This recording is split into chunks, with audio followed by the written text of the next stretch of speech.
A man attacked with a knife in this park, and the media said nothing about it.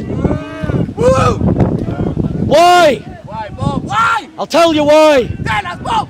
Because she was a Christian.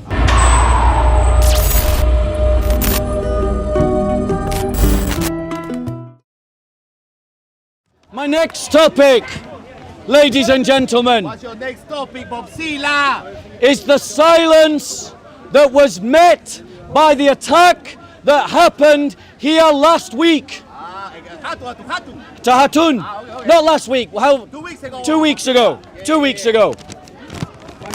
How many of you heard about it first on the BBC? Sorry, Bob, 3 weeks now. 3 weeks. How many of you heard about the attack on a Christian by a knife in this park last week on the BBC? Nobody. Did you hear about it in The Guardian? Nobody. Who heard about it through watching a YouTube video? Nearly everybody. Who's never heard of this a knife attack? This brother never heard of this a knife attack. No. Ladies and gentlemen, Tell us, Bob. let's just go over some of the known facts. Okay. A man attacked a woman in this park with a knife. He tried to kill her. He tried to stab her dead in this park. And the media did not report about it. Only a few, Only Daily Mail. No! Remember when that police officer killed the woman and the media reported it and magnified it and made it into an issue and talked about the Me Too movement of sexual harassment of women. I remember that. But a man stabbed a woman in this park And what happens? and the media don't talk about it.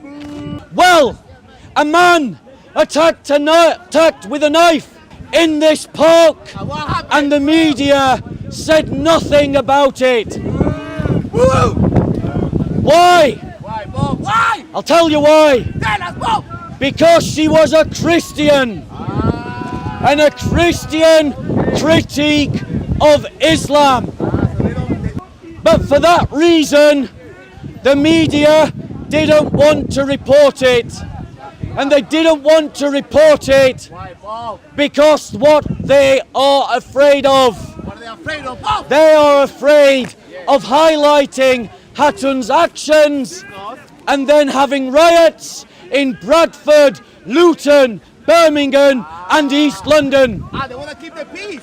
They are willing to hide the attempted murder of a Christian who has done nothing wrong in this park because they don't want to have riots emerge from the Muslim community. That's good. That is what they are afraid of. And this tells us, the tools of manipulation that the media use to change the way we think. The way that they reported it on their website was essentially to shuffle it to the back of the media agenda so as little people as possible would find the story. That's one way they manipulate, because then they can say, oh, we reported it, we put it on the website. But they put it out of sight on the website. The second way that they manipulate us is how they frame the story. They frame the story as a woman being attacked who was wearing a Charlie Hebdo t-shirt. In other words, they hid the fact she was a Christian. They hid the fact that she was a critic of Islam, thus demonstrating the hypocrisy that the liberal media work by and work to. They frame the story to suit their own agenda. They've done it multiple times on multiple topics. The second wave that they manipulate the story is by what they magnify. So they magnify issues that suit their political agenda. When they talk about the murder of that woman by the police officer to push the Me Too agenda, they do so because it suits their agenda. No, ladies and gentlemen, no, let us be clear. The reason why they did not want to frame this story is the same reason why they talked about the plight of Rohingya Muslims in Burma, but ignored the plight of Karen Christians in Burma. Who's heard of the Karen Christians in Burma? One person. Put your hand up if you heard of the Rohingya Muslims in Burma. 4 people. Why? Because the media magnify one story and ignore other stories. Because they want to push a narrative of Islamophobia, but they don't want to talk about Christophobia. So, in other words, if the victim of the crime is a Christian, the media don't want to talk about it.